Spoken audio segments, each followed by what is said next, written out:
Welcome to the Better Together podcast, where we come together to look at ways we can help each other more effectively work in the ministry. Today I have with us one of our friends, attorney David Gibbs III. He's the president and general counsel of the National Center for Life and Liberty, a legal ministry that protects the rights of churches and Christian organizations nationwide, with offices in California, Florida, North Carolina, and Texas. He's a graduate of Duke University School of Law. Mr. Gibbs speaks regularly at many of our churches, and he has been a great friend to Free Will Baptist. So thank you so much for being with us today, Attorney Gibbs. Oh, Dr. Moody, first of all, it's my honor and privilege and excited to be part of your podcast and to talk to all of these Free Will Baptist churches and leaders across the nation. We want these churches not just to survive, we want them to thrive and do incredible things for God. We just so appreciate what you've already done for us and the good work that you're doing. And I know a lot of churches have a lot of concerns today about safety and security issues, and I know many of them have probably contacted you and talked to you about that. Let's talk a bit about what churches can do to whatever size they may be to help themselves be secure and to help themselves be safer in their situation. No, that's a huge concern because our news headlines, as we look either at our phones or on our televisions or from our airwaves are definitely screaming out that, mass shootings and violent acts. And we see it in public events, theaters, and concerts, but we also know that the church house has indeed become a spot where there have been acts of violence. People have come in, and statistically, it's a little hard to totally track. They estimate that it's somewhere between 50 to 100 churches are involved in some type of a shooting incident annually. Now, statistically, that's small, but it's also significant. And when how do you constitute a church shooting? A couple of guys at night in the parking lot. Well, it was where it occurred, but it wasn't necessarily during the service. But we've also seen in some recent news where churches have had tragic shootings, as well as where a safety and security team was able to successfully take out and protect a congregation. And so it's definitely an issue that we as church leaders need to think about. Now, I am a big fan of developing within your church what I call a culture of prevention.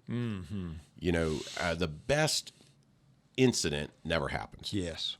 The fellow with the gun, I always say, well, how did he get in the auditorium? Well, where was our culture of prevention? Now, you got to be careful because in a culture of prevention, we don't want to become paranoid. I mean, we put up metal detectors, we can frisk everybody walking in the building, but I mean, that's going to change church into a, almost a fearful, different type event like you're going to the airport. And that is not what we want to have as ministries, but thinking about what can we do to help prevent any issues in our church. And I encourage pastors, ministry leaders to think about everybody is part of the culture of prevention. We've kind of heard in our culture now the concept that if you see something, you should say something. And that could be in a harassment context or a safety context or a child protection context. But I think in our churches, a lot of people just show up at church, they got their phone out, they're busy unloading kids or doing what they do. And I mean, you could walk in with a bazooka and people be like, I wonder what our pastor's going to do with that this weekend. There isn't any thought that it's my responsibility. And so I'm encouraging pastors to say, this is something you preach from your pulpit. You encourage everybody. That culture of prevention walks along the lines of if you see something, something unusual, something out of the ordinary, you should say something. Now, in a typical church, they're going to go, okay, I saw something. Now, who do I say it to? Right. And so you need to say, I'm your senior pastor. And even if I'm on the platform, I want you to walk up and tell me something or hand me a piece of paper. If you're in a bigger church, you may say, we have this safety team director, we have a chairman of our board, we have this individual, we have this usher.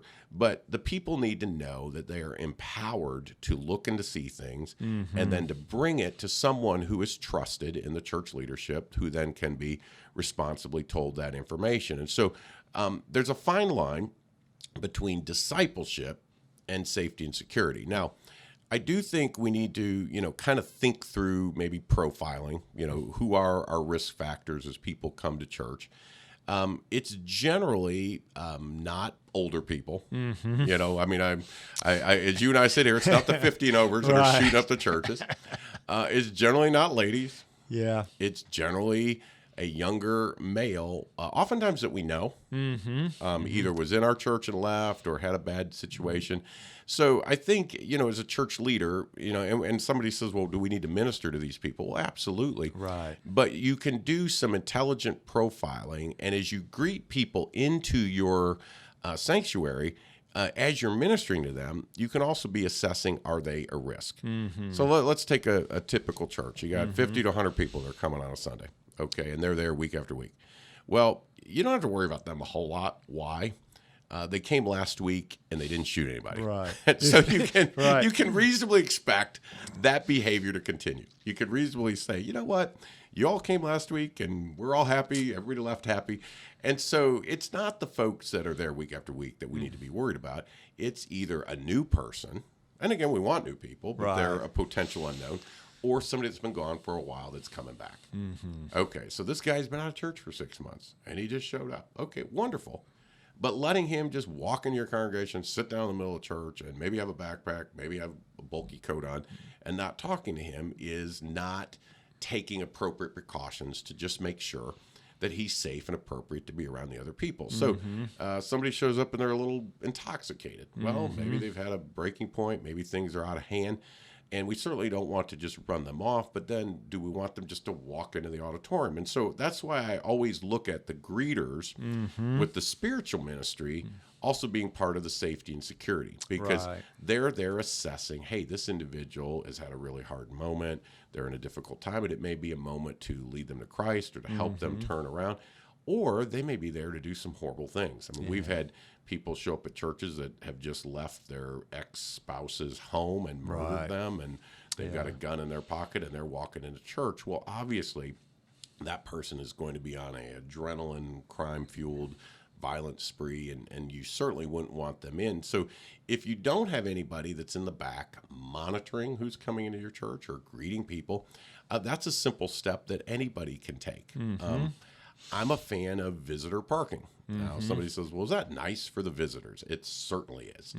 But on the other hand, it also lets you know who's coming in that's new. Okay, hey, that guy just parked at the visitor spot. Now, if he pulls up in a very expensive vehicle, he's got a lovely spouse with them, seems like a nice person, that's wonderful. Okay, but if he shows up in a dilapidated old van, it looks like the tires are all shot out, he's got a funny bag with him, and he asks where the children's wing is, and he has no children, alarm bells need to be going off. And so a lot of churches need to understand that, the culture of prevention is really helped by just monitoring who gets into your auditorium, who is able to have access to the congregation, and doing some spiritual and some safety assessment at the same time. Now, if the person says, man, I have no money, my world's falling apart, would you talk to me?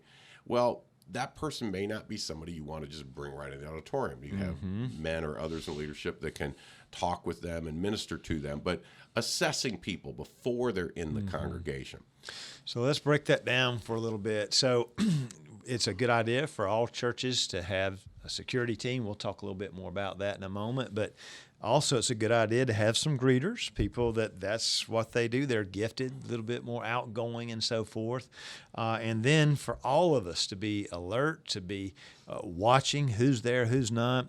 And you're saying, the older people usually aren't the ones that are bringing on this trouble. It's usually going to be someone that's had some sort of domestic violence situation. It's something that's going business awry. Failure, messy marriage, kids just got taken away.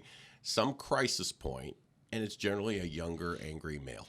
And usually you can see they may look different, and I would even say if people sense something's off, something's not quite right, pay attention to that. And that's something we've heard from these individuals and some of these other violent situations. So there's a lot, as you say, that it's also ministry, but it's also a way of keeping everybody safe, isn't it? And absolutely, Dr. Moody. And don't let somebody rudely walk past you.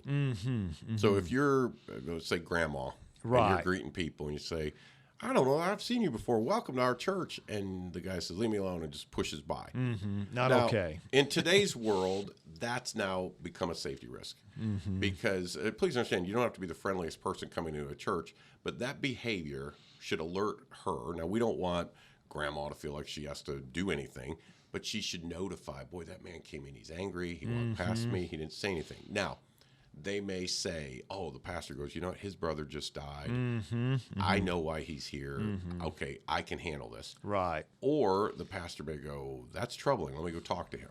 So the idea is the sooner you become aware that you have a potential risk in your congregation, the hope is that you will be able to minister effectively, but also to keep your congregation safe. And so that just thinking, but you said it very clearly, you have to have a greeting team. Yeah. I mean, if you just have every door open and anybody can just walk in and you say, well, we're a small church, Mr. Gibbs. Well, get one guy. Yeah. You know, I mean, he's greeting, he's safety, he's security, he's monitoring. And he ushers, and he might even clean the toilets. And by the way, if you're a really tiny church preacher, that might be you. Yeah. I mean, maybe your role is to stand back there and guard the flock a little bit and just watch who's coming in. Now, you get the benefit of your senior pastor. You're able to talk to these people and to minister to them. You might know who you've invited to come. So it does give you that opportunity. But incredibly unwise in today's world to just leave your auditorium wide open and let people just be coming in at will like a public gathering, because you could end up with someone in there that might have a significant weapon, a significant problem, and you're not even aware that the problem exists. And you just alluded to also, well, locked doors, kind of, in other words, even if you're a small church, actually small churches can do this quite well. You're controlling the entry to your sanctuary. You're controlling the entry of your church where someone has to come by. The greeter has to come by, your security person, or if you're the only one's the pastor, they have to come by you. No, you're 100% correct. And that's one thing about safety and security, what we might call plans. They're very facility specific. Okay, if you're surrounded by cows and you got one door, it's a little easier to monitor. If you're in an inner city situation, you got 12 doors, it's a little different. So I agree 100% with what you said. Limiting the ingress and egress. Now, like a lot of Christian schools or preschools, actually lock all the doors. They make you buzz in. They won't even allow you to just have an immediate access because they don't want to have their staff or their children put at risk without at least assessing who is there. But churches generally want to have some door that's open where people can get into the auditorium, but don't let your whole building be wide open. And if you are one of those churches where, you know, I taught Vacation Bible School 30 years ago and I got a key, it might be time to rekey the building, you know, because, you know, if you cannot, you know, lock down the building a little bit. And again, if you have one main door and people say, well, I like parking over here, why can't I go in that door? If you say, you know what, this is for the safety and security of everybody. Yeah. And somebody says, well, I'm no risk. Well, we want you to walk in the way where everybody else is, because you might notice something and you might see someone who is a risk. So if you would be kind enough in our culture of prevention to walk in that way, to fellowship, to mingle, to talk with people, that will allow us to more effectively minister. And we want to be known as a friendly church. We don't want to, you know, be a church that ignores people or doesn't speak to them. But on the other hand, we're also all in this together, that we are assessing. And so monitoring, and by the way, on the monitoring and the locked doors, certainly after service begins, you know, most of these bad actors will come in just a little late. Okay, that's kind of the profile. They don't want to be there early because, you know, it's hard to set up and people are watching you. But if everybody's focused on the preaching or the music or things are happening, it's a little easier to then just kind of slip in, and now you've got, you know, a surprised audience. And so that one person that's sitting there watching, and if that's you, Pastor, this is where you would need to get a volunteer or somebody. And again, doesn't have to be someone who's armed to the teeth, doesn't have to be a big person that could, you know, we're just looking for somebody with eyes and a heart to pay attention. Yeah. You know, just somebody that'd be watching, and they would be able to, you know, use some good judgment if a situation is starting to occur. And so monitoring the parking lot, locking doors after service begins, very important. And then also, you know, some campuses you want to watch, you know, if you have very isolated wings, you know, you've got a wing over here where basically your children are very vulnerable, your children's workers are vulnerable, thinking about how do we almost, you know, barricade that or keep that locked off where someone would not be able to get in there and surprise the workers or the children with some violent intention. And so very campus specific. I recommend that deacons and pastors take some time to, you know, actually maybe walk their property, assess, think about it. This doesn't all need to be a complicated paper or written down, but to say, okay, we want to be safe on Sunday. You know, how do we watch this? How do we deal with this? And so that culture of prevention is very, very important. And we encourage them to talk to their local law enforcement. They'd be glad to come out and do a risk assessment, talk to them about things that they should be alert to or be aware of. Talk to their insurance companies. Many of them will have training resources that they could utilize if they do want to have a security team. And Absolutely. the security team is pretty critical. Who would be on it and who wouldn't it? And absolutely. And I've even, again, encouraged, again, in the culture prevention and probably the legal side of me, I encourage pastors to even think about, you know, it is a security team. That's their intention. But even referring them as the safety team. We want to keep everybody safe. Yes. That's kind of a little goal. Innocuous term, too. Yeah, and it also gets you out of the concept of security guards and a little more prison-like versus safety-oriented. You know, and again, it's words sometimes have meaning, and so I'm a fan of, you know, our safety team. And people will say, well, you're part of the security group. And there needs to be a very careful assessment of who's on that team.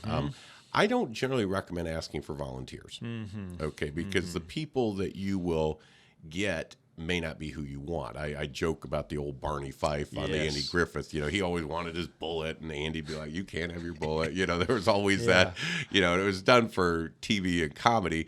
But the reality is you'll have some Barney Fifes who think it's their moment, or, you know, the guy was in, you know, overseas in the military. He's had some post-traumatic stress, and he likes guns. That may not be who you want, both as an image and as a representative, because pastors and ministry leaders need to understand you will buy the liability of these people.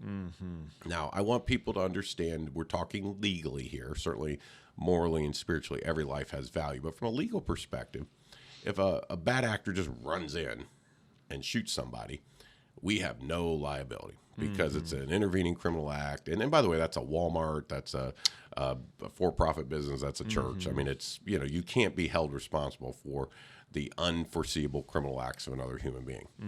But if our safety guy gets a little scared or spooked or makes a mistake and pulls his gun and boom, he shoots grandma, there could be liability. And so I always encourage pastors and ministry leaders to recognize that you want people with maybe the ability to de-escalate. The goal is not to have somebody that's going to be wrestling or attacking or be bombastic or drawing a weapon, and you know that it is someone that has got that temperament. And so I think that's important, that maybe you don't just say, hey, who's interested? Because you get a lot of, you know, older teens and young 20s that like guns. That may not be who you want. You might want that 60-year-old man who says, I don't even need a weapon, but I'll be glad to help. Right. And they're able to use some of that maturity and judgment. And again, I have no problem if ladies are serving on this team, because again, the goal is not to get in a fight with these people. The goal is to have good judgment, people that are going to be able to properly assess both on the ministry side and on the safety side. And then you want to think about this group being trained a little more specifically. So if you were to take like your whole church culture of prevention, you see something, say something, but then your safety team, you've got some things you need to think about. Okay, are they armed or not? And again, that can vary from state to state. A lot of churches, they are, but you know, that they have some training, that they have some licensing with the weapon, and that they understand that, you know, the only justified time to draw a weapon is if their life or the life of another is in jeopardy. And then also to understand that you may successfully shoot, but bullets will go through walls. You can have the nursery right there, and understanding the law of unintended consequences. I had one fellow who was at a church, and he got a weapon out just to show it to somebody, and accidentally went off through a wall and killed the pastor's young daughter. Wow. And, you know, that's tragic. Right. You know, very sad. So recognizing that guns, while effective, are also dangerous instrumentalities, and balancing that. So you have to decide that. And then what do you do if something does occur?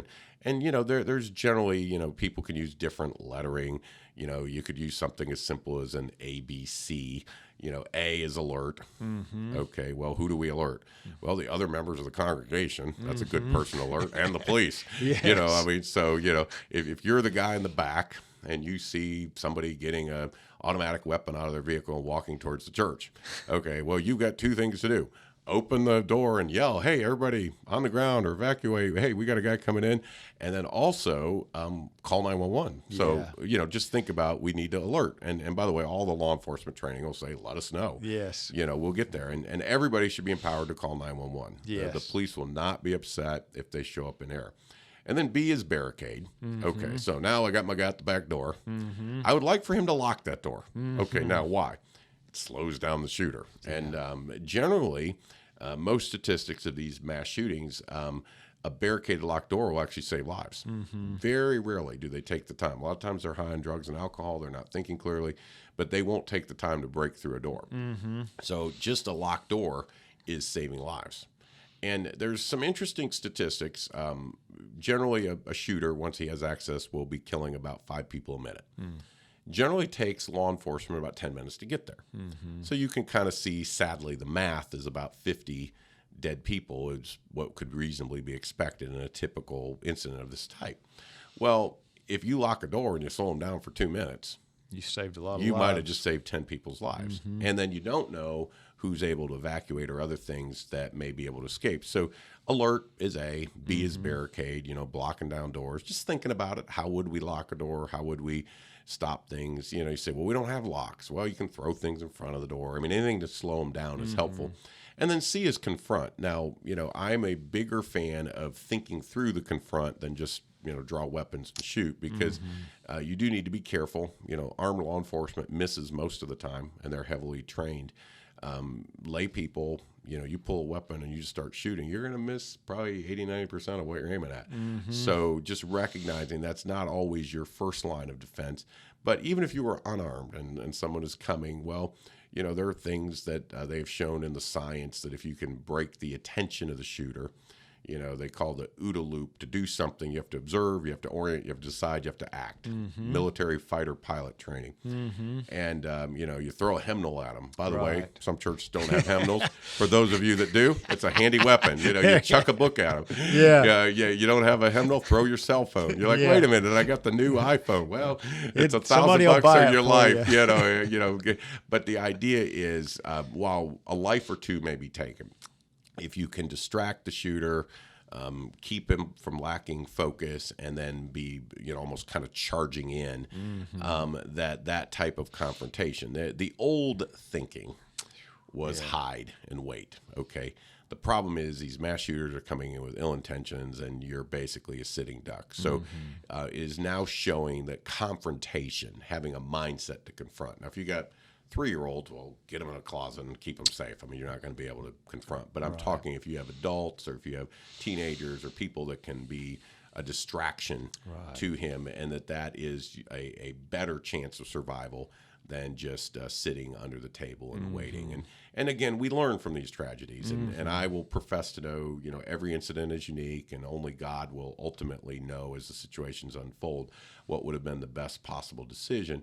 But as we look at different travesties, different situations, Columbine High School, there's kind of a tape that's sort of haunting. They're in the library, and this young teacher did exactly what she was trained to do, have all the kids hide under the table. I mean, it was the old hide model.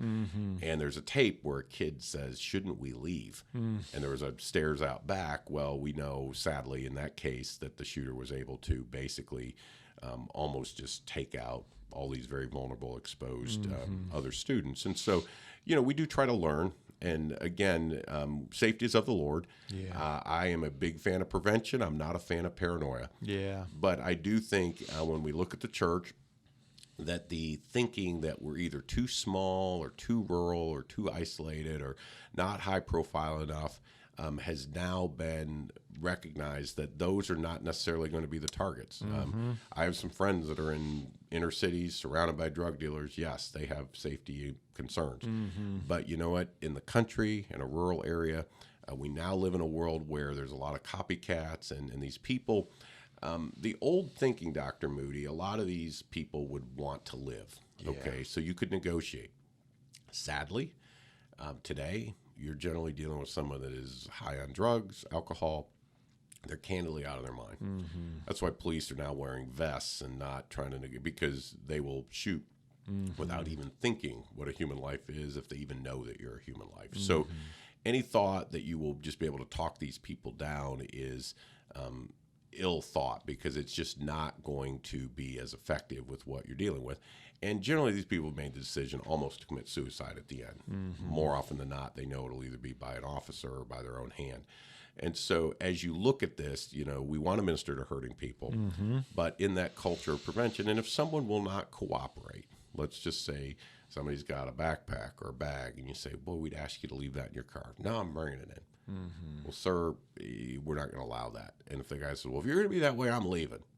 Sir, we don't want you to leave, but it's your choice. Mm-hmm. And to have that, authority to understand the safety of your congregation needs to be paramount, and to think that through, and then to have the resolve to, be fairly firm about it, and to look at, we want to minister, but there's some folks, if their behavior becomes disruptive, they will be immediately asked to leave. Wow, it's great information. And really, as we think about it in that standpoint, we can protect ourselves. We can also minister to whoever the Lord sends our way, and probably keep our congregation feeling pretty good if they've got themselves a safety team. They've locked their church down. They know who to go to, who to call, what to do in certain circumstances. We can go a long way, can't we, in protecting ourselves and really furthering the kingdom. Absolutely. And Doctor, I say to like a bigger church that might have multiple teachers or different areas of ministry, just even taking the time to train your people, and just ask your Sunday school or ask your youth workers, what would you do in the event of an emergency? And again, we don't want them paranoid, but it would be healthy for them to say, well, wait a minute, we have these little bathrooms here, we have this, I could lock this door, I could lock that. And that type of training, while it may just take an hour on a Saturday, could literally save the lives of the young people entrusted to your care. And so I encourage churches in today's world to be thinking about it, but do it in a way of prevention. Safety is what we want. We're not going to be paranoid, but we want to be smart in today's world. Well, thank you for sharing with us that today. I want to encourage folks also to look at some of the resources you have at your website, which is at www.ncll.org. And Yes, you sir. guys have resources that talk about safety and security issues that would be helpful to all of your churches, whatever size they would be. You've got a pamphlet on church safety and security as well. We have booklets and pamphlets, and like this one's frequently asked questions. This is a whole little series. You can talk. I won't read all the titles, but developing a safety team, what you look for Sunday, putting together a plan, should you carry weapons.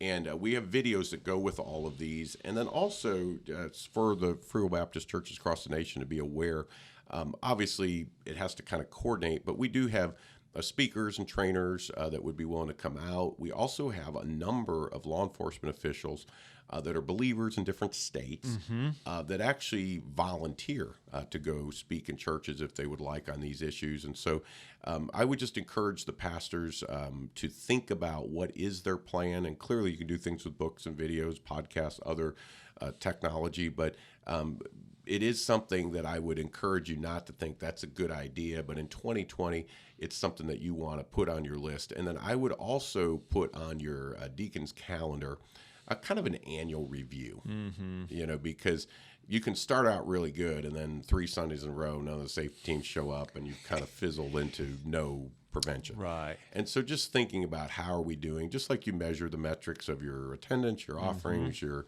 effectiveness in the lives of your discipleship and other things that you're doing as a church, looking at your safety. And I'd probably blend it with child protection as well, but what are we doing to make sure both the children and the congregation are safe week after week?